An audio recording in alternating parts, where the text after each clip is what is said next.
Vamos agora à entrevista do dia com Maria Lídia Flandre.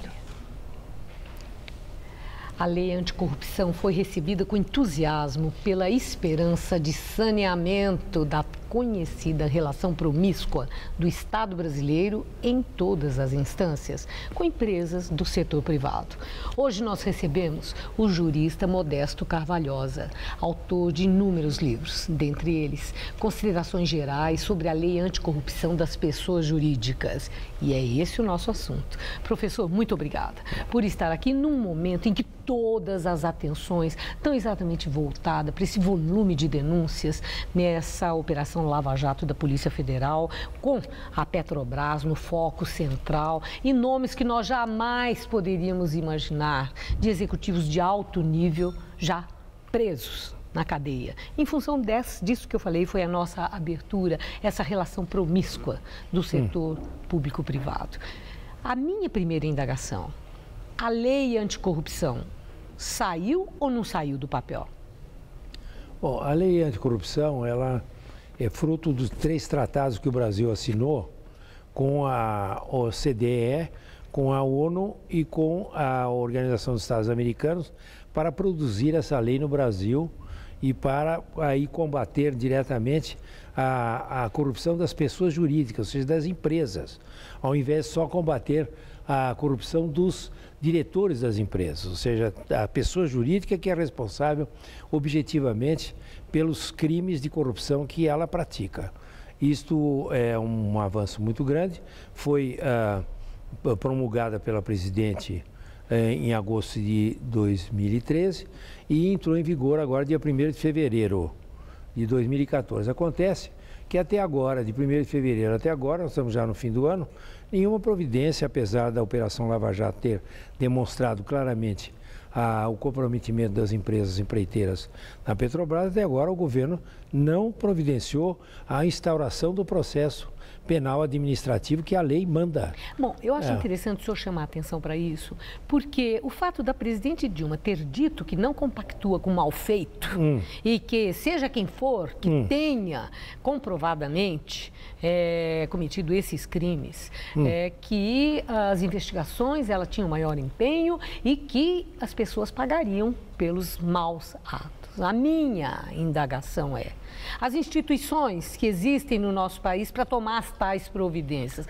Quando o senhor fala o governo, quem é? É a presidente da República? Ela fez esse discurso. Ela tem algo a fazer ou são as instituições que têm que atuar?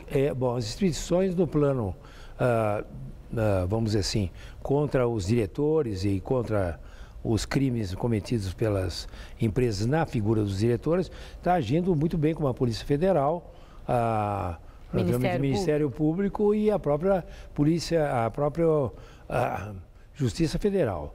Agora, quem deveria instaurar o processo contra as empresas seria a CGU. E fez alguma coisa a CGU? O presidente, o ministro-chefe da CGU, todo dia aparece no jornal dizendo que a lei precisa ser regulamentada, quando a lei realmente está em vigor desde o 1º de fevereiro. Ele mesmo se contradiz e diz que não, que ela está em vigor, mas precisa ser regulamentada. Mas os advogados também dessas empresas falam a mesma coisa, regulamentado, né? Para não aplicar a lei, para inglês ver, que sempre foi feita no Brasil.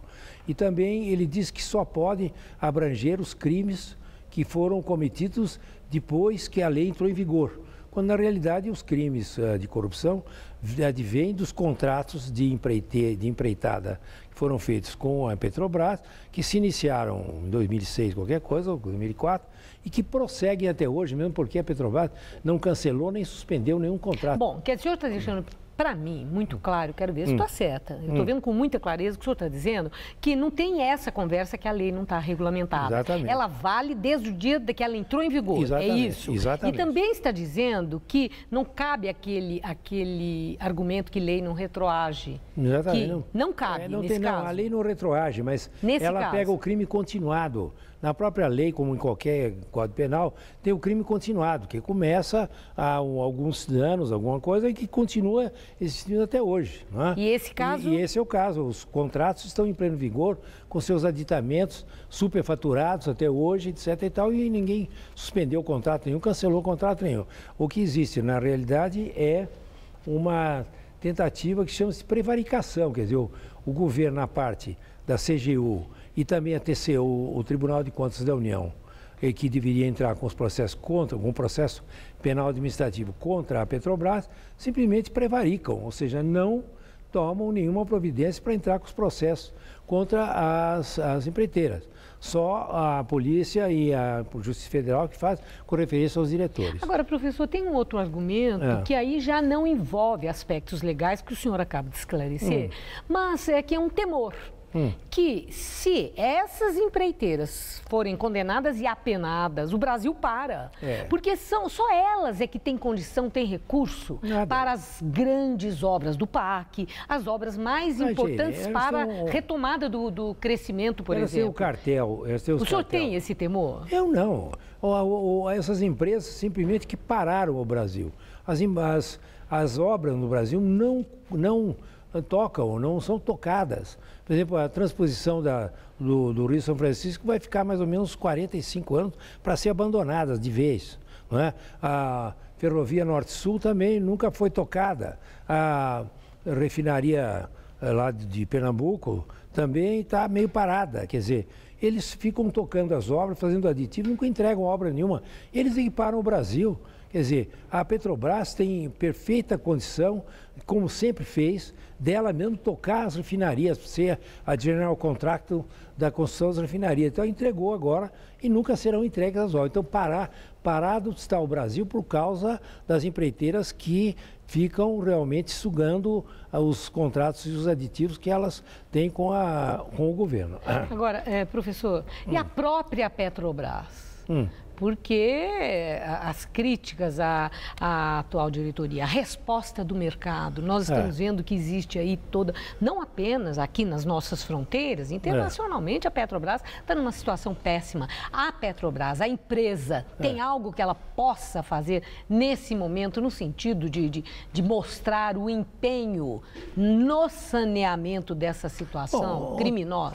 Toda empresa que está numa crise desse tipo, que é uma crise realmente de delitos ocorridos e tudo mais, toda empresa pública ou qualquer organismo público, ou privado, ela simplesmente faz o seguinte: nomeia um novo presidente e uma nova diretoria, nomeia um comitê de crise com total possibilidade de autonomia de realmente resolver a crise e cria uma estratégia diferente do que ela tinha feito anteriormente. É tripartite a solução de um caso como esse da Petrobras. Nova diretoria, total, de cabo a rabo. Até agora nada. Nada. Um comitê que pode reorganizar inteiramente a situação dos contratos que estão superfaturados e uma estratégia de adaptação à crise que existe de caixa, de financiamento e tudo mais que ocorre. Então, isso é uma regra elementar, vamos dizer, elementar de qualquer manual de administração empresarial, é exatamente essa, de fazer essa divisão de tarefas e de objetivos. A Petrobras continua a mesma diretoria eternamente lá, não acontece nada. Professor, eu agradeço muito os seus esclarecimentos nessa situação calamitosa e que constrange os brasileiros. E o senhor nos esclareceu sobre o respaldo que existe na lei, essa lei anticorrupção, para a apuração dos fatos e realmente que quem tem responsabilidade que pague por isso. Muito obrigado. Uma boa noite, professor. Boa noite. Gabriel.